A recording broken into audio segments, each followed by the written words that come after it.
At kung tingnan mo ngayon, yung mga mananampalataya, naging parang tradisyon na lang. Every Sunday, punta roon. Compliance. Compliance na lang. Dahil ito yung nakasanayan ng gawain. Pero doon sa nasusulat, hindi na doon nakatuon ang atensyon. Kaya mingon sila, ayaw mo balik ang Ginoo. Di, sakti lang doon. Mahurot ang imong paglaon. Mahimo kang down. Mawawalan ka ng pag-asa. Pagdating na, sabihin ng mga bro, ano mo lang yan, mawalan ng pag-asa. Habang tumataas yung pag-asa ko, ate, kauban sa istorya sa unang roba, nag-abot ko no ang Buddhist at Kristiyano.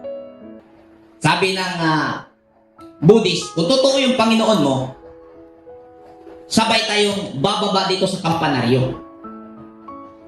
Sabay tayong bababa. Tawagin mo ang Panginoon mo, tawagin ko rin yung Panginoon ko. Sabi ng Buddhist.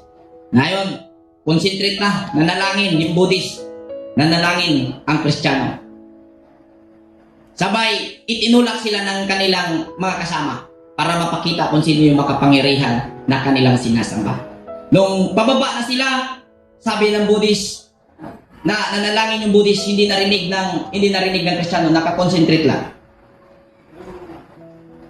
Tapos yung Kristiyano, sige sagsangpit siyang Ginoo. Sige sagsangpit, luwas ako Ginoo. Pagtanaw niya, hapit ang mga siya, usog naman kayo na, paingos ubos, ingin siya, mubalhin ko Ginoo, Buddha.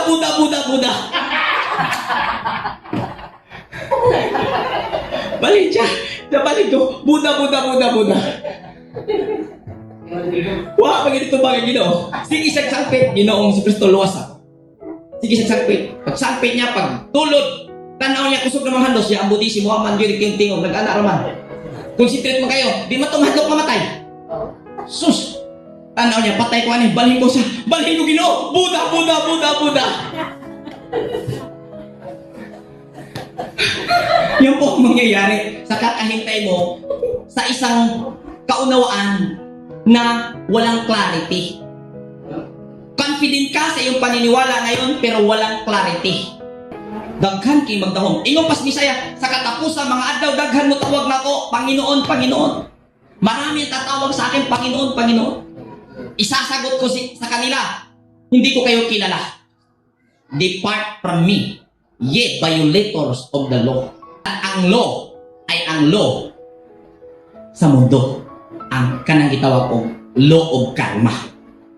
At ang principle sa law of karma, hustisya. Gumawa ka sa iyong pamumuhay ng may patas, makatarungan na resulta at hustisya, darating ang magandang karma sa buhay mo.